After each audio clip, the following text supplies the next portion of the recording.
आज हम लोगों ने यहाँ पर कलेक्टर को एक मेमोरेंडम दिया है। इससे पहले हम लोकल एमएलए विकास ठाकरे जी से भी मिले और हमारे विभिन्न मुद्दों पर उनसे हमने चर्चा की। जैसे सबसे एक यहाँ पे ज्वलंत जो हमारा एक मुद्दा है वो है माटी के थ्रू गर्ल्स हॉस्टल का यहाँ पे कायम करना। गवर्नमेंट की तरफ से, शासन की तरफ से निधि भी हमको प्राप्त है और हम हॉस्टल के लिए जगह का भी इन्होंने अलॉटमेंट किया था, लेकिन अचानक ही एक लेम एक्सक्यूज़ हमारे सामने आया कि वो दी गई जगह जो है वो जंगल झुड़पी जंगल के तहत आने की वजह से वहाँ उसका कैंसिलेशन हुआ और अभी हमको कोई पर्याय उसका दिया नहीं गया है, कोई उसका सब्स्टिट्यूट जगह नहीं दी गई। इस विषय में हमने हमारे नेता जाकिर शिकलगार साहब जो हमारे फाउंडर प्रेसिडेंट हैं और हमारे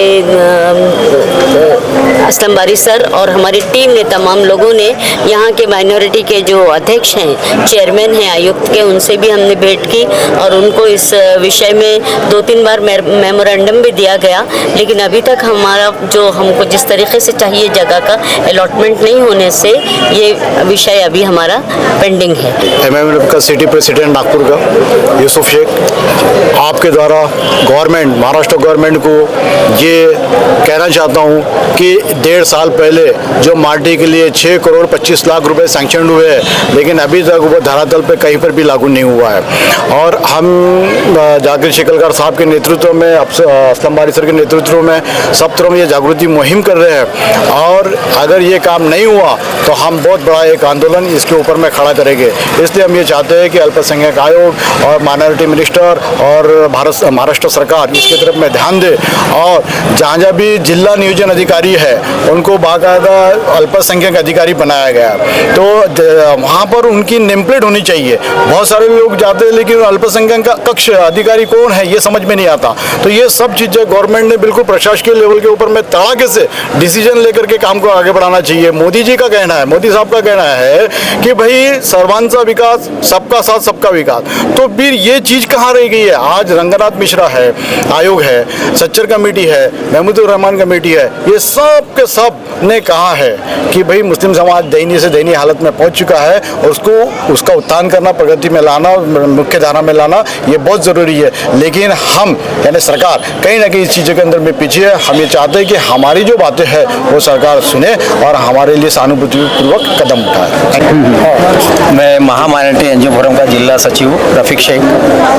महामाइनॉरिटी एनजीओ फोरम की तरफ से पूरे महाराष्ट्र में आज नागपुर से पूरे महाराष्ट्र के लिए हमारे संस्थापक अध्यक्ष जनाब जाकिर शिकलगार साहब और कार्यकारी अध्यक्ष जनाब डॉक्टर असलम बारी साहब, इनके नेतृत्व में नागपुर से ये दौरा पूरे महाराष्ट्र के लिए शुरू हो रहा है। जो जन जागृति है, अल्पसंख्यक विकास जन जागृति अभियान चला रहे हैं पूरे महाराष्ट्र में। जो है जहाँ जाके पूरे जिलाधिकारी से वहाँ भेंट भी करेंगे और उनको निवेदन भी देंगे कि माइनॉरिटी के ऊपर में धरना, माइनॉरिटी के ऊपर में जो भी काम हमारी मांगे हैं वो हम जिलाधिकारी, मुख्यमंत्री और जितने भी माइनॉरिटी मंत्री है, माइनॉरिटी के जो चेयरमैन है, उन सबको निवेदन देने के बाद पूरा आखिरी में जो है नागपुर में आकर जो है हमारे यहाँ जो हिवाड़ी अधिवेशन है दिसंबर महीने में, उसमें हमारा 2 दिन का हर साल हम 2022 से लेके अभी तक जो है हम हिवाड़ी अधिवेशन में हमारी मांगों को जो है अधिवेशन में रखते हैं। इसी तरीके से इस आने वाले अधिवेशन में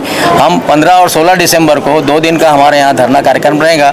हम हमारे नागपुर वासियों से और पूरे विदर्भ के माइनॉरिटी के लोगों से अपील करते हैं कि वो ज़्यादा संख्या में धरना कार्यक्रम में। मैं यूसुफ नबी खान, एमएमएफ नागपुर ज़िला अध्यक्ष।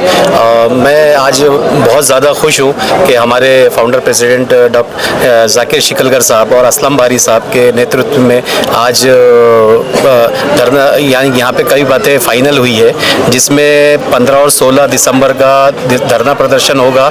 और दूसरी सबसे अहम बात जो है, नागपुर से निकल के 40 दिन का जो है एक आंदोलन शुरू कर रहे हैं, जिसके अंदर में शिकलगार साहब और असलम बारी साहब और हमारी पूरी एमएमएफ की टीम और सब लोगों से मैं अपील करना चाहता हूं, जो लोग हमारे साथ में जुड़ना चाहते हैं वो हर ज़िले के अंदर में हमारा साथ दें और हमारे कदम से कदम मिला के हमारे मिशन को आगे बढ़ाएं। और ये सिर्फ एक मिशन, एक दौरा नहीं है, बल्कि ये अल्पसंख्यक लोगों को जगाने का, एक आंखें खोलने का काम है। और मैं सब लोगों से यही रिक्वेस्ट करूँगा कि ऐसे लोगों का जो है हमको साथ देना चाहिए, जो बहुत कौम के के खिदमतगार है और आगे बढ़ के जो है एक दूसरे की मदद करें। जी धन्यवाद। मैं सैयद जावेद, कैमरामैन राम कोडवती के साथ। आप देख रहे हैं सच 24 चैनल।